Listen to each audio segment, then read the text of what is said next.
तो नमस्कार दोस्तों, स्वागत है आप सभी का द एजुकेशनल चैप्टर पर। दोस्तों, आज हम लोग आरआरबी, एनटीपीसी, जेई, एएलपी और ग्रुप डी में विगत वर्षों में पूछे गए जीके के 25 महत्वपूर्ण प्रश्न कवर करने वाले हैं। इस सेशन में न सिर्फ क्वेश्चन आंसर बल्कि उससे जुड़े एक्स्ट्रा फैक्ट्स भी हम लोग साथ ही देखते हुए चलेंगे। इस वीडियो में हमने वो 25 क्वेश्चन लिए हैं जो कई बार रिपीट हुए हैं।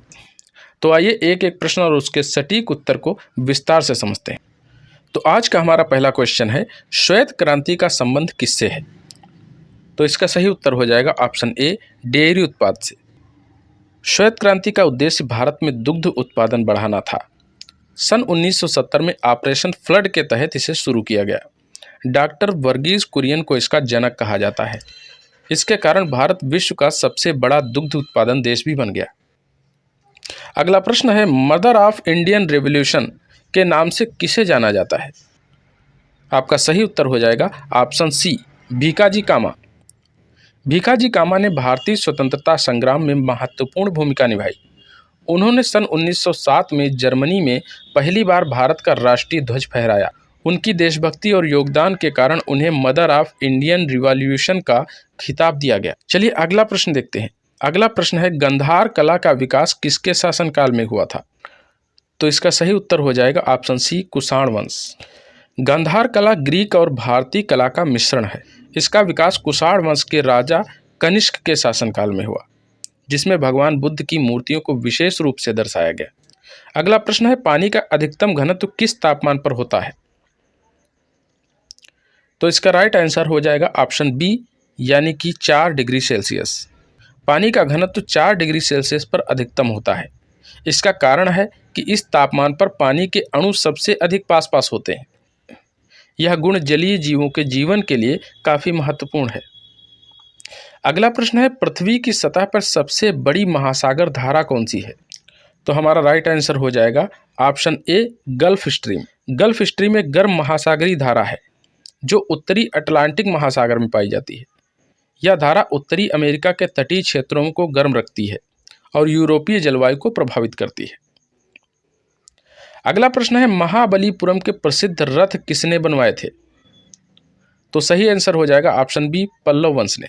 महाबलीपुरम के रथ मंदिर पल्लव शासकों द्वारा बनाए गए थे। ये मंदिर एक ही पत्थर को काटकर बनाए गए थे। ये इनकी विशेषता है और यह द्रविड़ वास्तुकला के उत्कृष्ट उदाहरण है। चलिए देखते हैं अगला प्रश्न है, भारतीय संविधान का कौन सा अनुच्छेद मौलिक अधिकारों के प्रवर्तन की गारंटी देता है? तो ऑप्शन बी हमारा राइट आंसर होगा, यानी अनुच्छेद 32। अनुच्छेद 32 भारतीय नागरिकों को उनके मौलिक कर्तव्यों के प्रवर्तन के लिए उच्चतम न्यायालय और उच्च न्यायालय में याचिका दायर करने का अधिकार प्रदान करता है। इसीलिए इसे संविधान की आत्मा कहा गया है। सॉरी, नील क्रांति टाइपिंग में मिस्टेक है, नील क्रांति नहीं, ऐसे नीली क्रांति होगा। नीली क्रांति किससे संबंधित है? तो नीली क्रांति मित्रों मछली पालन से संबंधित है, यानी कि हमारा आंसर ऑप्शन ए होगा। नीली क्रांति का उद्देश्य भारत में मछली उत्पादन को बढ़ावा देना है। यह देश में खाद्य सुरक्षा और पोषण के लिए महत्वपूर्ण क्रांति मानी जाती है। चलिए देखते हैं अगला प्रश्न, किस भारतीय वैज्ञानिक को रमन प्रभाव के लिए नोबेल पुरस्कार मिला है? तो हमारा राइट आंसर हो जाएगा ऑप्शन बी, सीवी रमन को। डॉक्टर सीवी रमन ने प्रकाश के प्रकीर्णन पर अध्ययन किया और रमन प्रभाव की खोज की, जिसके लिए सन 1930 में इन्हें भौतिकी के नोबेल से सम्मानित किया गया। अगला प्रश्न देखते हैं, हरित क्रांति का जनक किसे कहा जाता है? तो हमारा राइट आंसर हो जाएगा ऑप्शन बी, यानी कि एम.एस. स्वामीनाथन जी को। हरित क्रांति ने भारत में कृषि उत्पादन विशेषकर गेहूं और चावल की फसलों में अत्यधिक वृद्धि की। इसके जनक एम.एस. स्वामीनाथन जी माने जाते हैं, जिन्होंने उन्नत बीज और नई तकनीकों का उपयोग किया। अगला प्रश्न है, किस योजना को आधुनिक भारत के अर्थव्यवस्था का ब्लूप्रिंट कहा जाता है? तो सही जवाब हो जाएगा ऑप्शन बी, पंचवर्षीय योजना। पंचवर्षीय योजनाओं की शुरुआत सन 1951 ईस्वी में हुई थी। ये पंचवर्षीय योजनाएं भारत के आर्थिक विकास के लिए मार्गदर्शन करती हैं। पहली पंचवर्षीय योजना एग्रीकल्चर पर आधारित थी। अगला प्रश्न है, अशोक का शेर स्तंभ किस स्थान से लिया गया है? तो सही जवाब हो जाएगा ऑप्शन ए, सारनाथ। सारनाथ में स्थित अशोक का शेर स्तंभ भारतीय संविधान का प्रतीक है। इसे मौर्य सम्राट अशोक ने बनवाया था। अगला प्रश्न है, डीएनए की संरचना की खोज किसने की थी? तो सही जवाब हो जाएगा ऑप्शन ए, वाटसन और क्रिक ने। जेम्स वाटसन और फ्रांसिस किक ने सन 1953 में डीएनए की डबल हेलिक्स संरचना की खोज की थी। यह आनुवंशिक जानकारी के संचरण को समझने में एक विशेष क्रांति थी। चलिए देखते हैं अगला प्रश्न है, भारतीय संसद में प्रश्नकाल का समय कितना होता है? सही उत्तर हो जाएगा ऑप्शन बी, यानी 11 बजे से 12 बजे के बीच। प्रश्नकाल भारतीय संसद का वह समय है जब सांसद सरकार से प्रश्न पूछते हैं और सरकार के मंत्री उत्तर देते हैं। यह समय लोकतांत्रिक जवाबदेही का प्रतीक माना जाता है। अगला प्रश्न है, भारत का पहला परमाणु परीक्षण कब और कहां पर हुआ? तो इसका सही जवाब हो जाएगा ऑप्शन बी, 1974 ईस्वी में पोखरण राजस्थान में। भारत ने अपना पहला परमाणु परीक्षण सन 1974 ईस्वी में राजस्थान के पोखरण में किया था। इस परीक्षण को स्माइलिंग बुद्धा नाम से जाना गया। अगला प्रश्न है, संविधान की 8वीं अनुसूची में वर्तमान में कितनी भाषाएं सम्मिलित हैं? तो इसका सही जवाब ऑप्शन बी, यानी 22 भाषाएं हो जाएगा।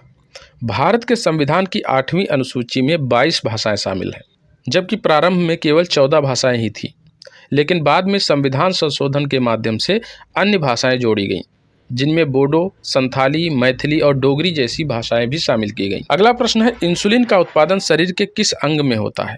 तो हमारा सही जवाब हो जाएगा ऑप्शन सी, यानी अग्नाशय। अग्नाशय जिसे कि हम लोग इंग्लिश में पैनक्रियाज कहते हैं। इंसुलिन एक हार्मोन है जो रक्त में ग्लूकोज के स्तर को नियंत्रित करता है। इसे अग्नाशय में मौजूद बीटा कोशिकाएं बनाती हैं। इंसुलिन की कमी से डायबिटीज यानी मधुमेह जैसी गंभीर बीमारी हो सकती है। अगला प्रश्न है, भारत का सबसे बड़ा डेल्टा कौन सा है? आंसर हो जाएगा ऑप्शन बी, यानी सुंदरवन डेल्टा। सुंदरवन डेल्टा वह डेल्टा है जो गंगा और ब्रह्मपुत्र नदियों के संगम से बना है। यह दुनिया का सबसे बड़ा डेल्टा भी है और इसकी अधिकांश भूमि भारत और बांग्लादेश में है। इसे विश्व धरोहर स्थल का दर्जा भी प्राप्त है क्योंकि यह काफ़ी उपजाऊ भूमि है। अगला प्रश्न है, किस भारतीय राज्य में सूर्य मंदिर यानी कोणार्क स्थित है? तो ऑप्शन ए, उड़ीसा में। कोणार्क का सूर्य मंदिर उड़ीसा में स्थित है। इसे 13वीं शताब्दी में गंग वंश के राजा नरसिंह देव ने बनवाया था। यह मंदिर अपनी अद्वितीय वास्तुकला और सूर्य देवता के रथ के आकार के लिए प्रसिद्ध है। अगला प्रश्न है, किस संविधान संशोधन द्वारा मतदान की आयु 21 से घटाकर 18 वर्ष की गई थी? तो आंसर हो जाएगा ऑप्शन बी, 61वें संविधान संशोधन के द्वारा। सन 1988 में 61वें संविधान संशोधन द्वारा भारत में मतदान की आयु 21 से घटाकर 18 वर्ष कर दी गई थी। यह संशोधन युवाओं को राजनीति में भाग लेने और लोकतांत्रिक प्रक्रिया को सशक्त बनाने के उद्देश्य से किया गया था। चलिए देखते हैं अगला प्रश्न है, दशमलव प्रणाली का आविष्कार किसने किया था? तो ऑप्शन सी हमारा राइट आंसर हो जाएगा, यानी आर्यभट्ट। भारतीय गणितज्ञ आर्यभट्ट ने दशमलव प्रणाली की अवधारणा को विकसित किया था। यह प्रणाली आधुनिक गणित और विज्ञान की नींव है। इसके माध्यम से ही शून्य का व्यापक उपयोग किया गया।